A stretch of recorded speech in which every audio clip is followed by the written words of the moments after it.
What's up, my Underground 4 family, my Underground Knee family? There's no need to even reintroduce myself. I'm still wearing the same clothes. Like, this is literally recorded like 10 minutes later. I literally, brushed my teeth and got a bottle of water and ate an Oreo. And here we are. We're back, baby.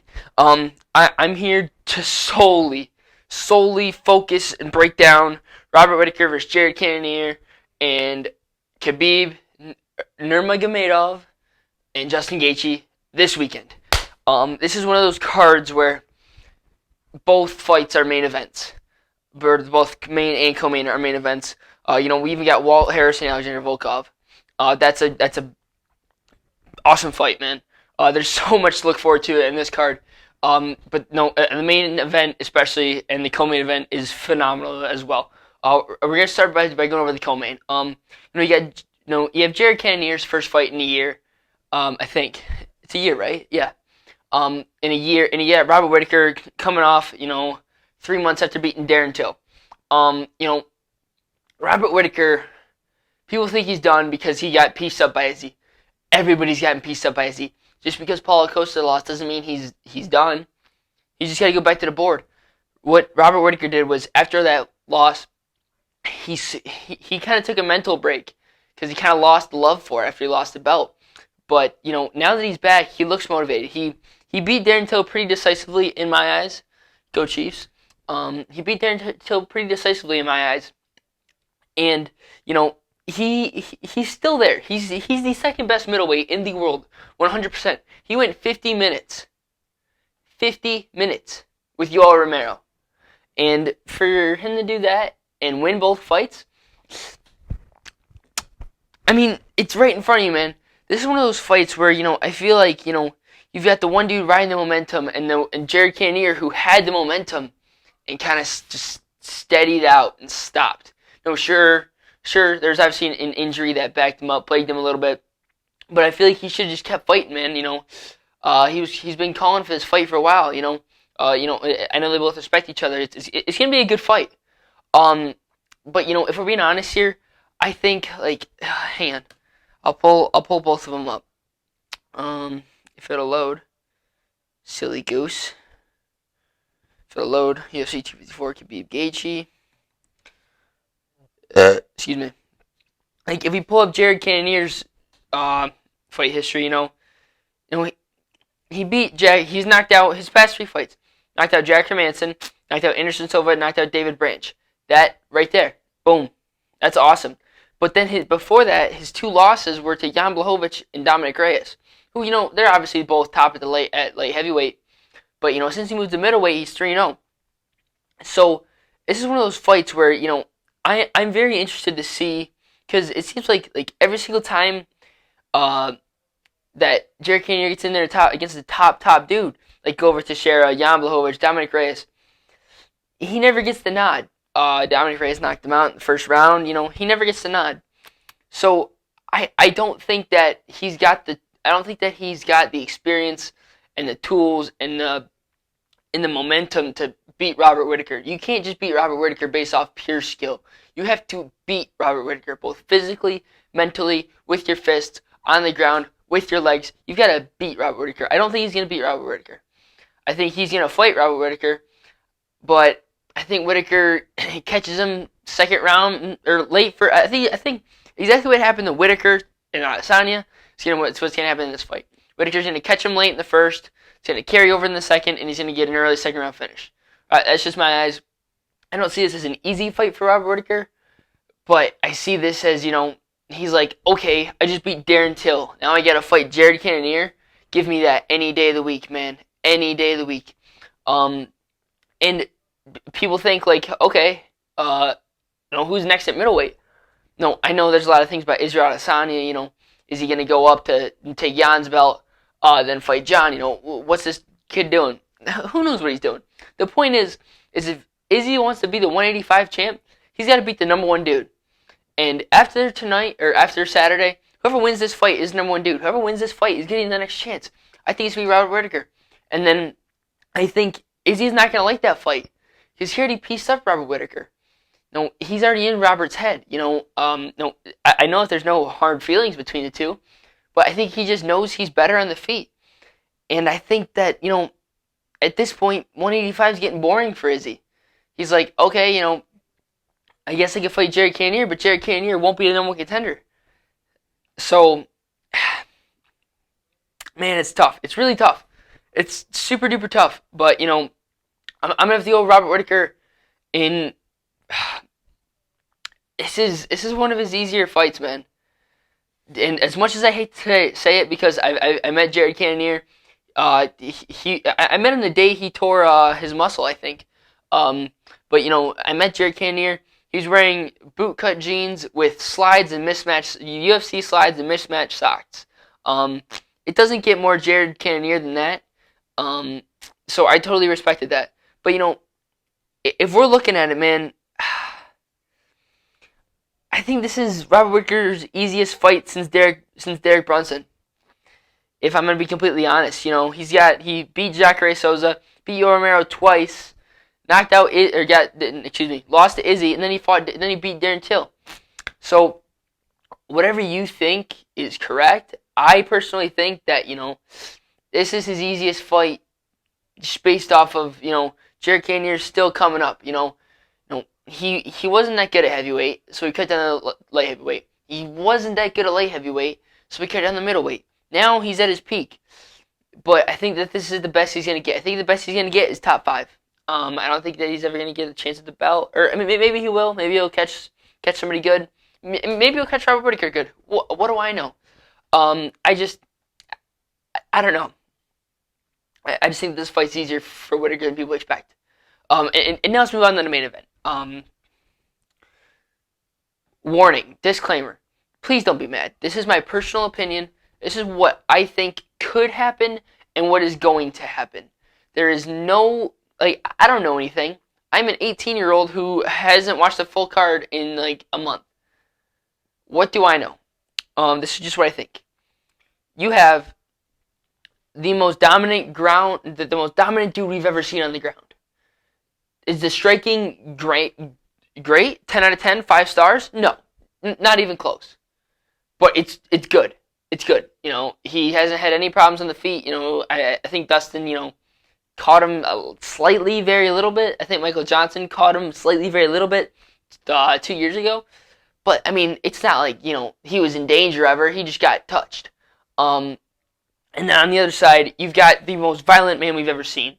You have, when you're Justin Gaethje and you have a wrestling background, but you hate wrestling because it's too tiring and boring, that's how you know you're built different. Justin Gaethje is built different. And so, you put two people who are built different, dude. You've got Khabib, who's got all the motivation of 30-0 to please his father. You've got Justin Gaethje, all the motivation to just, who cares?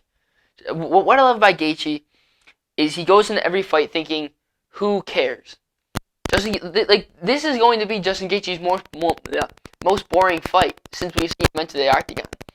And that's going to be tough to analyze for some people. But I think people are very underestimating Justin Gaethje and his ability to get this fight done, and I think he shocks the world. Now, if I'm a betting man, I'm not putting money on this fight. I'm not. The odds are not, if you're a Khabib fan, there's no point putting money on this fight. He's minus 300 or something like that. There's no point. Because this is the hardest fight of his career. And I know, I keep saying that. I said that about Conor, I said that about Dustin, and I'm saying it now. But this is, people are saying Tony was a perfect matchup. This is the perfect matchup. This is the perfect matchup right here with Justin Gaethje, a dude who's about to step in the octagon with in 5 days. Justin Gaethje is an all-state wrestler. All-American. Sorry, I drew a blank. All-American wrestler. And if you're an All-American wrestler, you walk into a building, in a Division I building, Penn State, Ohio State, Michigan, Oklahoma State, Iowa, all those phenomenal programs. He's from Northern Colorado. sure it's D1, but he's not wrestling with, I mean, I know it's different times, but he's not wrestling with dudes like, Bo Nickel, Kyle Snyder, like, whoever, I don't know, I haven't watched wrestling in a long time. He's not wrestling with those dudes. He's wrestling with just good dudes, with great wrestlers. Don't get me wrong, if you're a D1 wrestler, you're phenomenal. But if we're comparing, Northern Colorado to dudes at Penn State, Penn State's blowing them out of the water.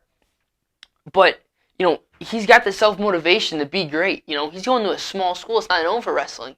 And he's still taking 7th in the country. So, Justin Gaethje's got the self-motivation, got the drive to win. And people don't understand just what a good wrestler is. I wrestled for 3 years. I went to a ton of tournaments. I know what it's like when I see a dude and I'm like, that dude's a good wrestler. Khabib's on a different level. If you ask me who the better wrestler is, there's no question I'm answering you Khabib. But people don't understand that, that I think that if it's a pure wrestling match, I say Khabib wins this. I say Khabib wins this match 12-2. And the 2 points he gets, he lets him. 2 points Justin gets, he lets him up. The thing about the thing that's different about Dustin and Conor is I think he pins Dustin and Conor in a wrestling match. What I'm trying to get at here is Justin is a much better wrestler than we think. So what Khabib definitely is going to change some things up. He cannot strike with Justin. But Justin can't, Khabib can't, under no circumstances, do not go in the pocket with Justin Gaethje. If Justin goes on the mat with Khabib, so be it. He's got the skills to do it. He's been training with Kamaru Usman, who, I mean, as much as I hate to say it, is a phenomenal wrestler. I know that there's no way to, get the same look that Khabib would give you. Excuse me. Even if you are the champion at 170, there's no way to get that same, look. But he can get close, and he can try his best. And it's so frustrating, man, because I look at this fight, and I just think just anything could happen. There's no limits to this fight. The only thing that's not going to happen, that it won't happen, is Khabib knocking Justin out. There's nothing that could happen. Justin can steal rounds easily by just, if he fights like he fought the perfect fight against Tony Ferguson. People have been saying all along, Tony Ferguson's the dude to beat Khabib. And then Justin Gaethje goes in there, boo, Justin, nobody's giving him a chance. He goes out there and, what was it? I think I scored at 49-46. I mean, it was obviously a finish, but, it finished it with a minute left or something like that. But people don't, it's so much closer than we think, dude. If you look on paper, man, if you look at the resumes, you see Justin's getting knocked out by these dudes. Justin's not getting knocked out by no regular dudes, man. He's getting knocked out in the 3rd round of the fight of the year by Eddie Alvarez, the king of violence, which, I mean, now he's gone. And I think that if they fought today, Justin would demolish him in the 1st round. And then he's losing to Dustin Poirier in the 4th round after Justin, well, I think he was up in that fight. Much as I hate to say it, much as a big Dustin Poirier fan I am. No, there's a lot going on, man. There's a lot more than just, who's going to win this fight. And if we're doing predictions, man, if we're doing predictions, I'm not an idiot. I know what should happen. If we're doing predictions and I'm throwing money on what I think is truly going to happen, I say Khabib wins by decision, 49-46, 49-46, 48-47. That's what I think happens. But man, don't count Justin out. Do not. Under any circumstances that you will ever do not count Justin out. He has the power, and he has the stamina, he has the wrestling. Conor did not have the stamina, he did not have the wrestling. Dustin had the stamina a little bit better than Conor, but his striking was off that day, because Khabib makes you miss, because he makes you think. But Justin, I feel like he completes all three. Because Justin knows the takedown's coming. Like, everybody knows what's going to happen. You just can't defend it. But what Justin's going to do is he's just going to know, like, hey, all I've got to do is, as soon as this dude goes into my leg, if I can hit him with an uppercut like I hit Cowboy with, dude, go to sleep, man. Go to sleep. I'm looking forward to this fight so much. I'll admit, I'll be the first one to admit, I'm a Khabib hater. But, man, the dude can fight. And the dude draws me in because I want to see him lose so bad. And it's one of those things, man. People tune in to Colby Covington because I want to see him lose so bad. He just does that to me. I don't know. Maybe I'm weird. Who knows? But no, tune in on Saturday, man.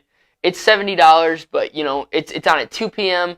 It's a good start to your day, especially for me. I'll probably sleep till noon, sleep till the prelim start, and then get after the day, watch this phenomenal fight, and then. That's all I need for a successful weekend, man.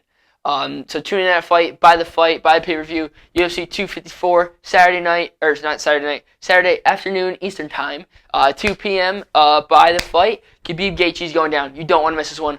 I'll see you guys next Monday. Thank you guys for listening, and I hope you enjoyed. Enjoy the fights this weekend.